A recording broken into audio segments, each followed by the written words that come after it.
Her true story from California. They ignored my cancer diagnosis like it was inconvenient, so I quietly checked into a beachfront villa and cut ties for good. Now they call 99+ times. I don't answer. Mom, are you looking for attention again? This is ridiculous. Don't bother us with your phony illnesses. If you are not going to get better, then just go live in a nursing home. You'll get healthy there in no time. My daughter's voice spun through the living room like ice shards, hanging in the stale air while my son sat on the couch, eyes cast downward, silent as a statue.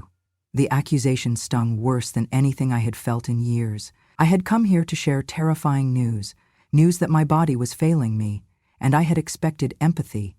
Instead, I was met with scoffing and cold dismissal. My hands trembled as I pushed the envelope across the glass coffee table, the weight of the words inside heavy between us. My daughter's lips curled into what she must have thought was a triumphant sneer. My son avoided eye contact. I realized then that they did not see me as their mother. They saw me as an inconvenience, a burden they were done carrying. I clutched the envelope in both hands, my resolve cracking. I opened it, my fingers shaking against the paper, and removed the doctor's letter with clinical precision. Dear Mrs. Ellen Harris, confirmed diagnosis of stage 2 breast cancer, requires immediate treatment. I read those words aloud, my voice brittle. I have been diagnosed with cancer, I said with a weakness I could not mask. My daughter snorted, crossing her arms. Cancer, right? My son's cheeks blanched, but he remained silent. I felt as though I were speaking to a wall. How long have you known? My daughter asked, though there was no warmth in her voice, only judgment. A few weeks, I admitted. My chest felt hollow, my lungs losing air. Why didn't you tell us sooner? Her voice sharpened, as though I had been hiding secrets rather than carrying a tumor in my chest. Because I didn't want to worry you, I answered with what felt like feeble reasoning. She threw her head back and laughed, a hollow sound that echoed in the emptiness of the room. You're not dying, Mom, she said. You're just seeking attention, she repeated, her tone so sharp it made my body ache. My son looked down at the floor as though the carpet might swallow him whole. When I glanced his way, his eyes flinched with an emotion I could not place. Maybe shame, maybe regret, but he did not lift his head. He did not speak. That silence felt louder than any argument. I tried again. My voice broke. I've been scared. I don't know what to do. Please, just... I could not finish. Tears gathered in my eyes, but I blinked them away. Please support me? Her response was a sigh, then rolling of shoulders. You wanted therapy or something. We don't really have time for this. She did not hesitate. She did not look remorseful. She said it like a verdict. My illness was a time suck she could not accommodate, an inconvenience in her schedule. She had words for me, but never the word mother. The word I longed to hear was not said. I closed my eyes. I could smell the faint scent of jasmine from the welcome arrangement on the corner table, the fragrance drifting from the vase I had bought for their first home 6 years ago. I had believed in that home, in this family. I had believed in them. I had carried their childhoods on my strength, midnight feedings, lost shoes, endless paperwork. I had always believed that blood mattered, that we stood by each other when storms came. But this was a storm like no other. And they watched me drown. My breathing shuddered. My body shook. I pressed my hand against my chest as though my heart might shatter. In my mind, I spoke to the walls. Why am I so easy to dismiss? They wouldn't think it was funny if the roles were reversed. They would worry for their own children. But I was the other one, aging, sick, suddenly worthless. Then I remembered the pile of mail I left sitting on the kitchen counter. I moved mechanically, picking a stack of envelopes, shoving and bundling them into a plastic bag I had lying around. It was a small gesture, a preparation I could still manage. My fingers trembling, I stuffed the mail sack under the kitchen sink, as though hiding its existence might hide my pain as well. I turned around. The room was frozen.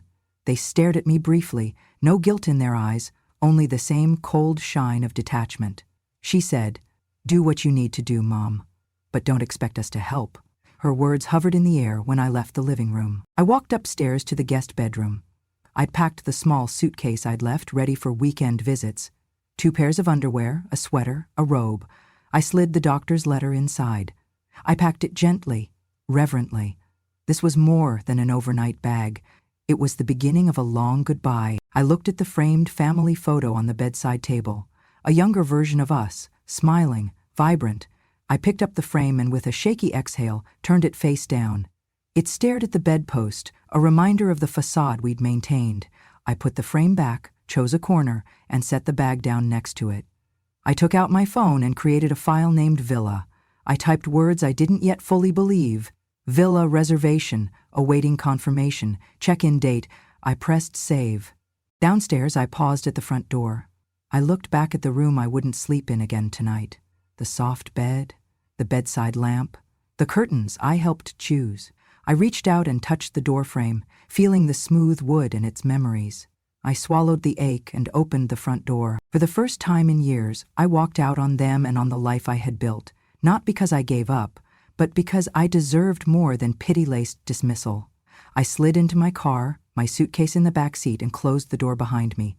My pulse roared, but I felt alive. I would fight. I would heal. I would no longer tolerate being treated like a burden, even by those who called me Mom. As I drove away, the evening sun cast long shadows across the driveway. I didn't look back. I didn't need to. Inside me, a seed of resolve took root. I was leaving pain behind, but I was not leaving hope. Not yet. The morning fog clung to the hospital windows when I arrived, draped around the building in a pale veil of uncertainty. I carried the same small purse, the same old cardigan, but my stomach churned with an anxiety that felt new. I had called my daughter, once, to say the doctor wanted scans. She said she was busy and would text me later. My son texted that he had a meeting. He could not come. It struck me in that moment. I was entering a diagnosis alone. There would be no hand to hold, no voice to whisper reassurance. On the elevator ride up, I gripped the handrail as though I would slip away otherwise. My mind replayed the morning's conversation, her laugh, his silence. When I stepped out onto the 9th floor, the antiseptic smell and the hushed hum of conversations around me made me feel like a trespasser. A woman whose body was falling apart, but whose place in her own family was already slipping. At the consultation room door, I paused and touched the cool brass handle, steadying my breath. I entered and saw the oncologist's kind eyes behind her glasses, and immediately I felt the loneliness deepen. She greeted me gently, motioning to sit at a small table. The exam room felt too bright, too sterile. I sat down, smoothing my skirt across my thighs. "We found a mass in your left breast," the doctor began, speaking slowly. "It is suspicious for malignancy. We need a biopsy." I nodded, trying to make sense of the words. What stage? It came out quieter than I intended. "We cannot tell until biopsy results. Could be stage 1, could be above, but we will treat aggressively if needed." My heart pounded. I wanted to call my daughter, to hear her voice, and I wanted my son to squeeze my hand, but none of that happened. The doctor explained side effects, chemo, radiation, testing, follow-up. I scribbled notes in my aged handwriting, but my focus flicked to the door, empty. When I asked if I could have someone with me, she discussed family support, even therapies. I said I'd ask them. My voice trembled faintly. She nodded and closed the folder. I looked down at my hands, the ones that once carried groceries for grandchildren, that taught children at Sunday school, now shaking in front of authorities who did not know me inside out, like a mother should me. My aloneness filled the room, but I told myself I had to step forward. I had to heal. The doctor offered scans next Monday. I scheduled them, kept going.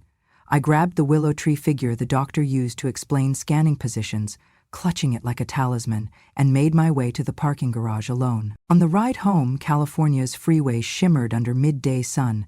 Cars zipped by as if nothing had happened. I stayed in my lane, pulse still ticking loudly against my ribs. I made a right turn onto Redwood Street, back into the neighborhood where I once belonged. But when I pulled into the driveway, I felt like an outsider to my own life. Inside, I found both daughter and son in the living room. They were talking, too calmly. The television flickered. I stood in the doorway, greeting them with a polite, "I'm home." They looked up, jaws tightening. I said, "The appointment, the biopsy is scheduled." My daughter's eyes shifted to the screen. "That's great, Mom." My son nodded, not leaving his seat. No one asked how I felt. No one offered water or sat with me. The The room resumed its normal rhythm, as if I had just stepped in from the rain. I walked to the couch and sat down 20 seconds too slow. There were no hugs, no inquiries. My body ached from the hospital couch, but deeper still, I felt the ache of being invisible to them, in my own home. That night I cooked dinner alone. Boiled pasta, red sauce, a few meatballs. I poured myself a glass of wine.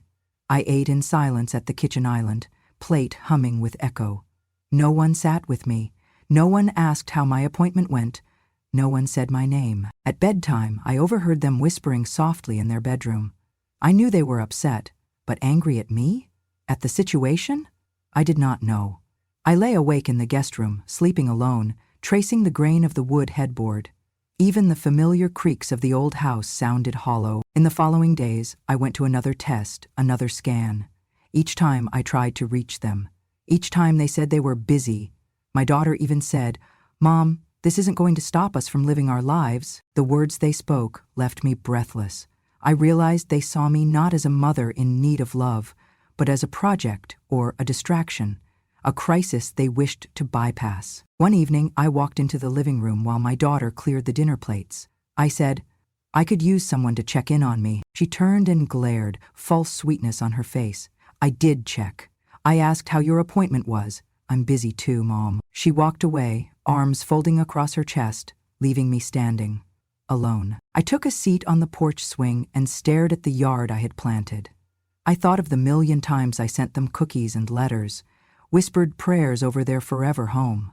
I thought of the nights I had stayed awake worrying about them, and I thought, maybe this time, the caring needed to come from me. I felt the urgency in my bones, to not just survive this diagnosis, but also to preserve the dignity I saw slipping away. If they would not stand by me, then I would stand up for myself. And so, I began to quietly scan beachfront villa listings. The night I made the decision was one I will never forget. I could not sleep. In the silence of a darkened bedroom, I lay awake, staring at the ceiling fan's blades as they spun tired circles above me. My mind twisted through memories of hospitals, appointment reminders, and whispered phone calls. I thought of my daughter's mocking laugh, of my son's distracted eyes, of the ache inside my body and soul. I realized I was not just fighting cancer, I was fighting for the dignity they had slipped away. The thought struck me like cold water. I deserved more than waiting for them to text, to call, to remember. I deserved my peace. And the villa by the ocean came to me like an invitation, soft, persistent, a place where my lungs could fill with genuine air, where the horizon stretched farther than disappointment, where my nights would be filled with waves, not silent sorrow. I rose from bed, my feet cold against the floorboards, and made tea. I sipped slowly as I opened my laptop on the kitchen table. I searched in the darkest hours, beachfront villa rentals, peaceful seaside homes, tranquil retreats, until sunrise painted the sky outside. I found one, a small villa perched on a bluff overlooking the Pacific, far enough from town to be quiet, close enough to walk to the sand. Its walls were terracotta. Windows faced east for sunrises. It was affordable enough with my nest egg, just enough to pay a few months in advance without asking them for a penny. I filled in the online form, skipped the promotional offers for expensive extras, clicked Pay Now, and, just like that, my email confirmed the booking. The confirmation arrived before dawn, a first victory, a moment that was only mine. I tucked it inside my purse, sliding it into the pocket where I kept my medical scans. I closed the laptop with a quiet click. Then I packed. If they asked, I would say I was leaving for spa therapy. If they wondered why I needed to be alone, well, they had already made me feel alone in a crowded house. I placed enough clothes for a few weeks, a sweater, yoga pants, pajamas in soft pink.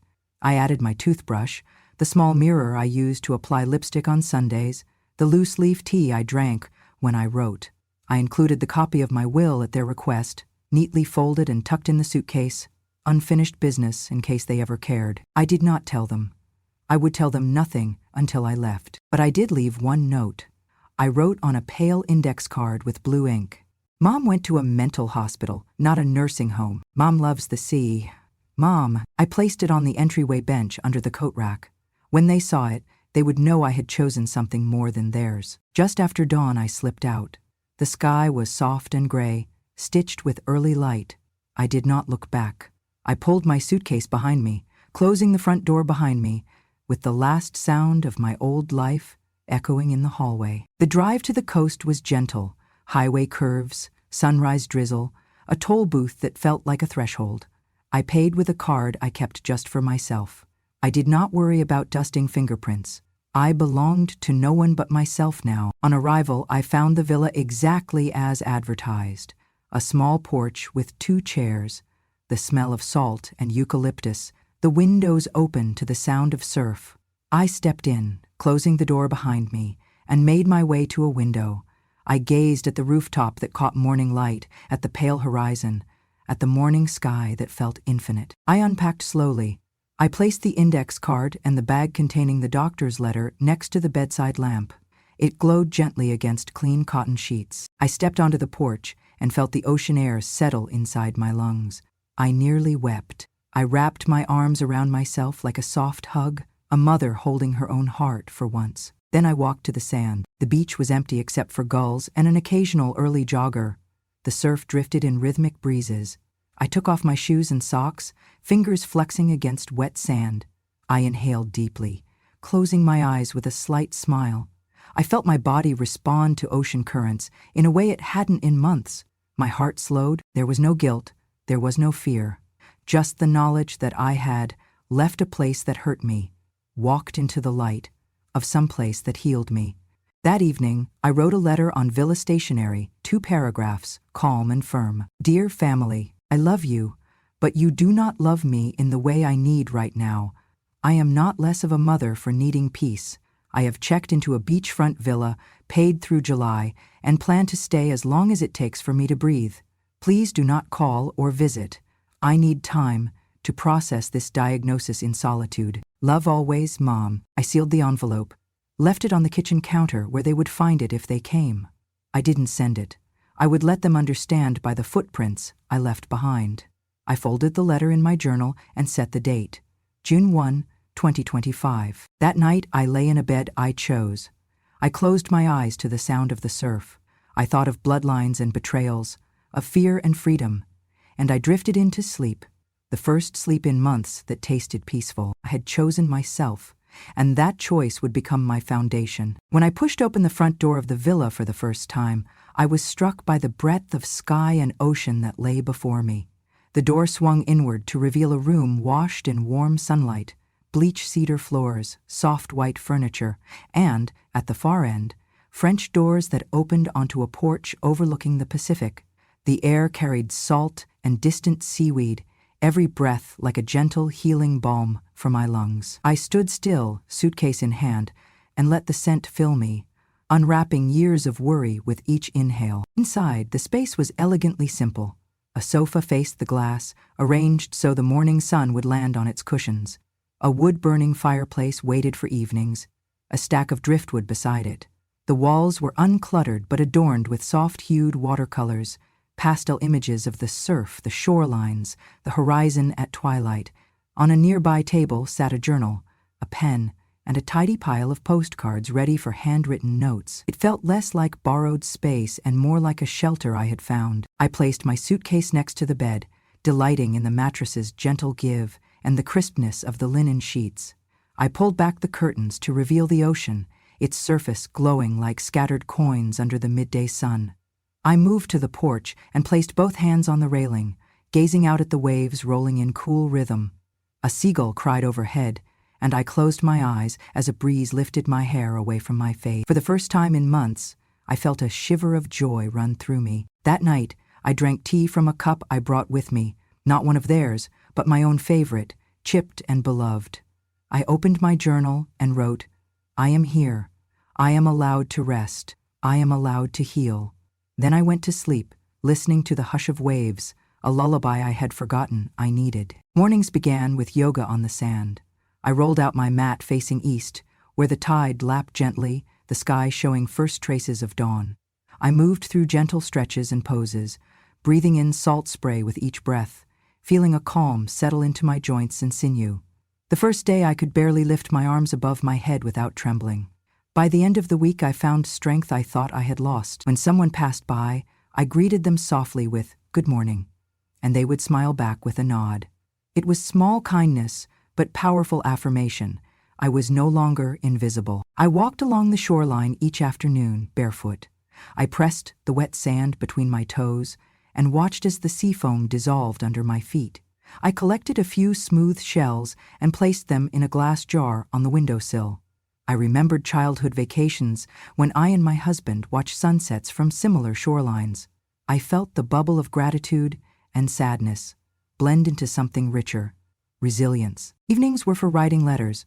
I used the stationery supplied by the villa, stamped each with a deep blue wax seal. The words were simple: "Do not call. I need quiet." Each letter was placed in an envelope near the front door, visible but untouchable. In my journal I wrote, "I love them, but I need love for myself more right now."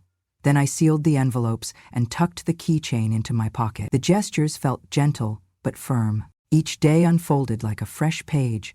I lingered longer at the horizon, letting the sun's amber glow soften my thoughts. I wandered trails, paused at tide pools, watched pelicans sweep the surface in silent arcs. At night, I read a novel I had once abandoned, this time aloud, letting the words fill the villa with hope. My sleep deepened, my body healed. I faced treatments with calm, knowing peace awaited me. One evening, tea in hand, clouds rolling in, I whispered to no one but myself, "Maybe I'll stay forever." It was not guilt, not escape. It was possibility, and finally, it was mine. A week later, I received a string of voicemails. My phone lay silent on the table. I had let it beep quietly so as not to disturb the light and salt and sky. I listened later. "Mom, please come home. We miss you. I'm sorry." I did not respond. I placed the phone face down and walked outside, letting the wind carry their words away. My peace was more important than their guilt. One evening, after dinner, I sat on the porch with a friend I met online, a woman who had a villa next door. We laughed as we shared stories of illness and healing and the complexity of family love. "Here," she said, staring toward the open Pacific, "we belong to the ocean." I nodded, feeling whole. I walked her to the gate, then returned alone to watch the moon rise silver over the water. I closed my eyes, thinking of my children back home. A part of me ached, but not for them. I realized I missed who I was before the diagnosis, a woman who laughed easily, who loved wholeheartedly, who set boundaries without expectation of pity. I understood that I could never fully bridge the gap with them, but that did not matter. I still had myself. On the final morning before leaving the villa, I wrote one last letter. "Thank you, sea. Thank you, walls that hold my heart. Thank you, me." Then I packed slowly, leaving each shell by the window, each photograph on the shelf. I left the key in the lock and taped a note to the front door. "Villa closed. Mom is finding peace. Do not disturb." I walked away, knowing I would return someday. Back in my own home now, I carry the ocean inside me. I still feel integrally that I made the right decision, not to react, but to respond. I honor my body by feeding it rest and fresh air. I honor my soul by giving it space and dignity. I listen to the sound of waves in my memory every night as I fall asleep. It reminds me that healing can happen when we choose stillness over expectations, love over obligation. I will always love my children, but my peace was not theirs to hold. My health was not theirs to negotiate.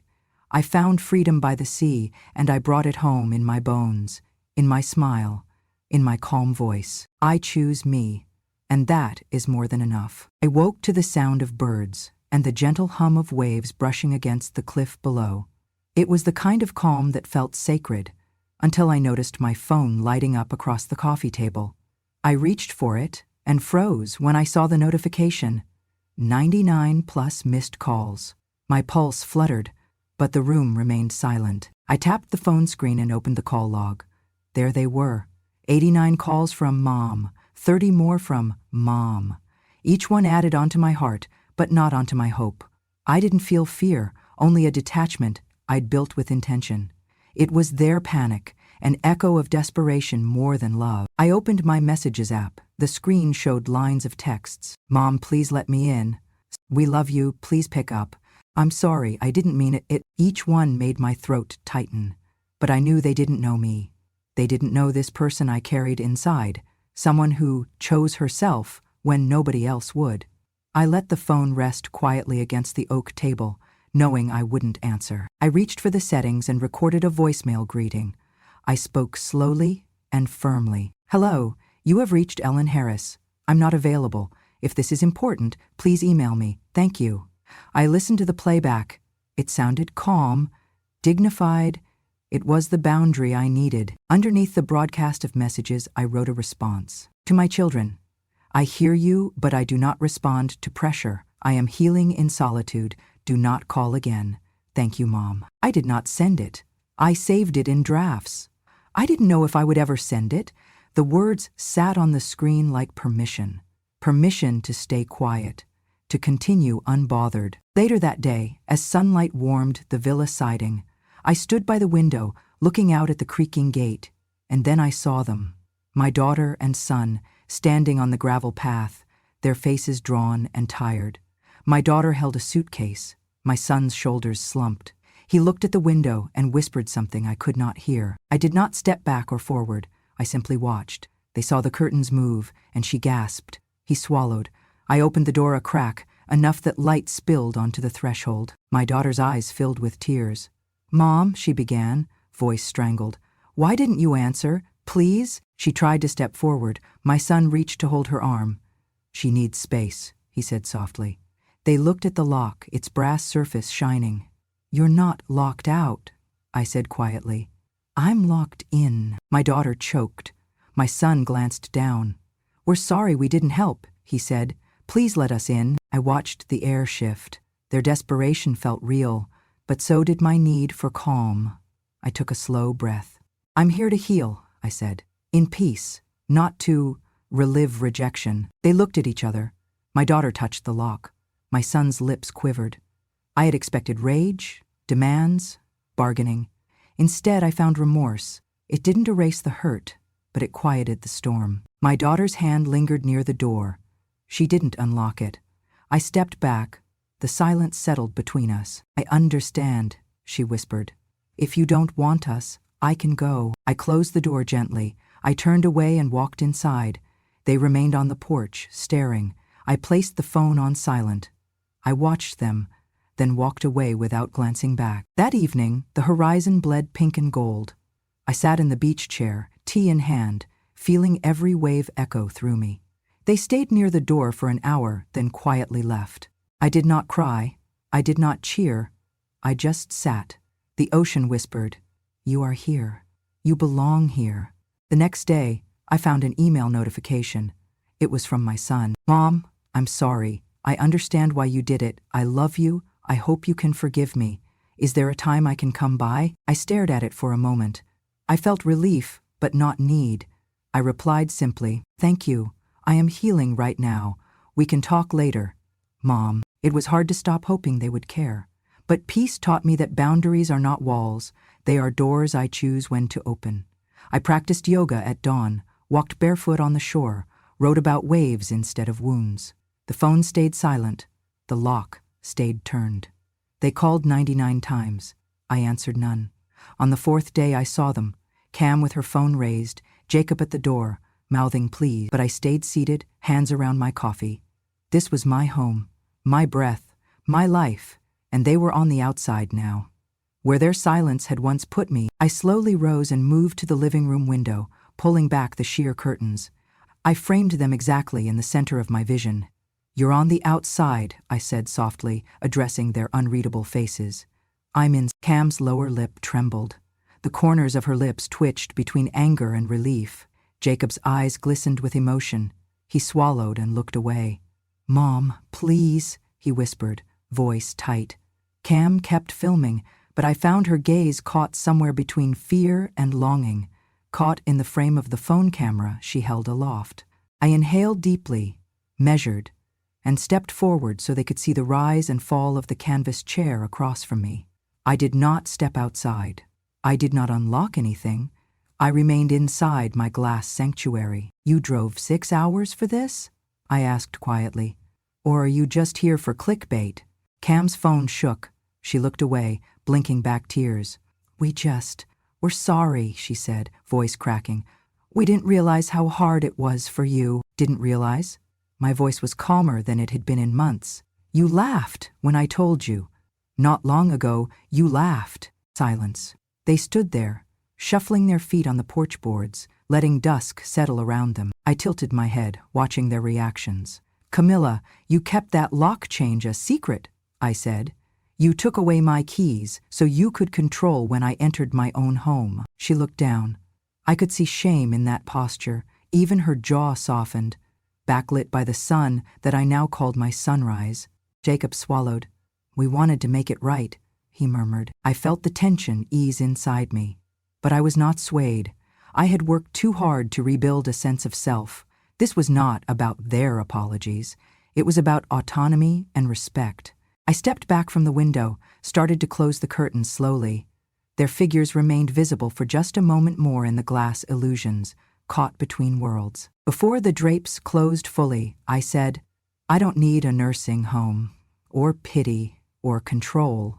What I need is peace. Cam's phone slipped from her hand and clattered on the porch floor. She did not pick it up. Night had thickened by the time I finished sealing the curtains. The last edge drifted closed. I faced the room lit only by a single lamp, and I felt something like calm pulse through me, stronger than any other feeling I'd had since the diagnosis. They turned to leave. I heard the soft click of their car door, the engine revving. I stood quietly and watched as the taillights shrank into the rim of the driveway. I did not rush to the door. I did not cry. I just stood. A week later, I received a short text message from Cam. I'm proud of you. I replied, thank you. That reply was all the opening I needed, and all I would allow. I noticed the missed call badge fade from 99 plus to 55 over the course of the morning, then drop again to 32. Each ring, each text felt like a tiny crack in their hearts. Maybe cracks I had accepted, maybe cracks they were just starting to feel. Their calls had slowed, but they still came. I did not need to see them. I understood. Late morning, I found a message from my son. Mom, I'm so sorry. I'll drive down this weekend if that's okay. Just tell me a time. A dozen others followed, pleading, apologizing, promising. One from Camilla. Let us see you, please. We miss you. I set my teacup on the saucer and fingered the screen. My heart warmed at the sincerity, but steadied with resolve. I tapped out a single, measured response. I am not responding because I chose to live in peace, not to wait anymore. I love you, but I prioritize my calm. Love, Mom. I hit send. Then I set the cup aside and went to the porch to hear the ocean's answer. The sound of waves has always been my pulse. It pounded in the silence after their messages. It let me know I was not alone. My phone chimed again. Camilla. Mom, we understand. Thank you for your truth. Even that small acknowledgement felt like a sunrise. Their words had moved from guilt-laden pleas to respectful distance. It wasn't hasty forgiveness. It was a step toward something real. That weekend, I walked along the beach when the tide was low. I wore my grandmother's old trench coat and felt it whisper over my shoulders. I carried her strength. A soft voice echoed from behind me. I turned to see Jacob, walking slowly but with certainty. He stopped 3 paces away. He spoke first. Mom. My chest tightened, but I stood firm. Yes, Jacob. He took a breath, glancing at the rolling water. I wanted to say, I'm sorry. I didn't realize what I lost until you left. He put his hand on my shoulder, light and respectful. I closed my eyes and nodded once. No apologies needed, I said softly. I didn't leave because I hated you. I left because I had to save myself. I looked at his face, hesitant, raw. You know what a harsh place home became. I chose sanctuary. He exhaled. I do. And I wish I had seen it sooner. I wish I had helped you. My eyes drew along the foam at his feet. I know. I touched a hand to his. I let my heart reflect the ocean's patient rhythm. We can heal, but we can't go back. We can go forward. He wiped his eyes. I understand. Mom, if you ever want company, call me.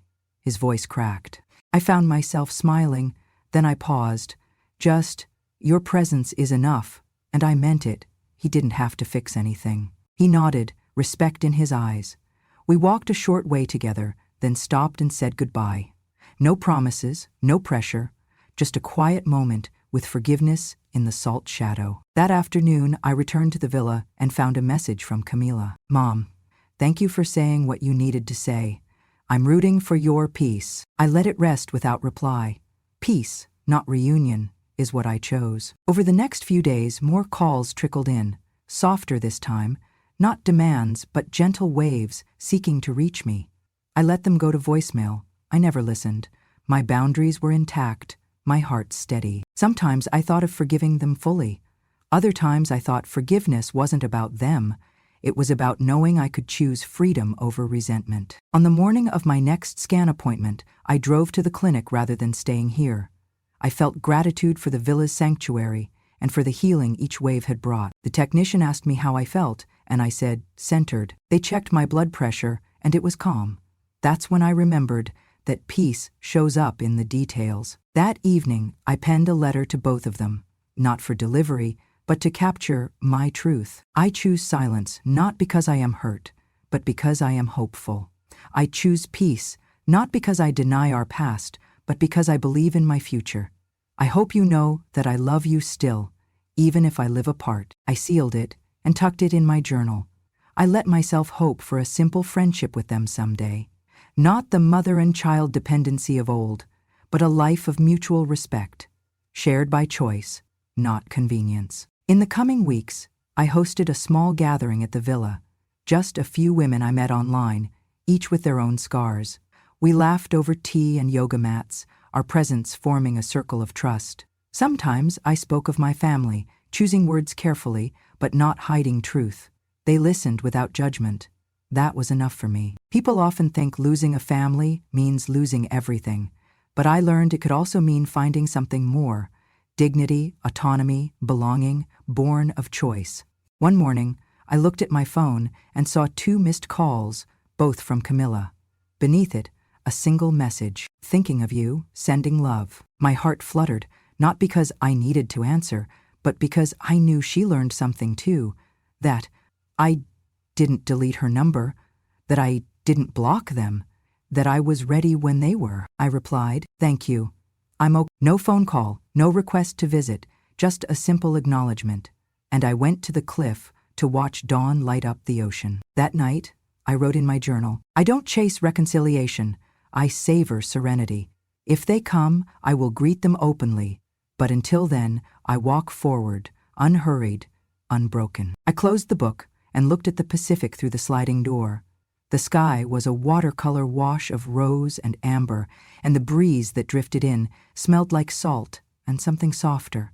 Maybe peace. I wrapped the shawl tighter around my shoulders, not because I was cold, but because I wanted to feel held.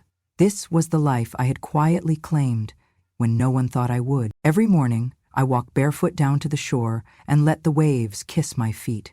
I listen to the ocean like it is telling me secrets. In the quiet hours, I paint, I breathe, I write. I live. Once I waited for their calls. I counted the hours, the days. Now I let the phone ring. I let it be. Last week, the doctor said my cancer had shrunk more than expected. I smiled. Not just at the good news, but because I knew why. My healing began not in a hospital, but the moment I chose myself. This villa is not an escape, it's a return. To stillness, to strength, to a self that never needed approval, just a place to be. Late one afternoon, I texted both of them from the villa porch, wishing you both well in your lives. I'm choosing healing, calm, and freedom now. If you ever regret how you treated me, I have forgiven you. I'm living for myself. I hit send. I didn't expect a reply. I didn't need one. I just wanted them to know I wasn't angry, I was whole. That night, I stepped outside as the sun cast its final glow. The ocean mirrored the sky in gentle silence. I lifted my cup and whispered to the sea, I live for me now, not waiting for them anymore. I smiled and closed my eyes, feeling the breeze like a benediction. To everyone watching Grandma True Stories, I want you to remember this. Dignity is not given, it is claimed. Through boundaries, through self-care, through standing still when the world expects you to move. Even and especially when you are sick. You do not need to become invisible. If you have ever been told you're too much or not enough, this story is for you. You deserve compassion, not pity. You deserve rooms full of care, not empty silence. So please, subscribe to Grandma True Stories. Here we honor the voices of women who refuse to shrink into the margins. Here we witness resilience that chooses calm over chaos, self-respect over obedience. Because every grandma deserves peace, every survivor deserves recognition, and every woman deserves to live on her own terms, even in the face of illness, even when those closest to her say otherwise. Thank you for listening.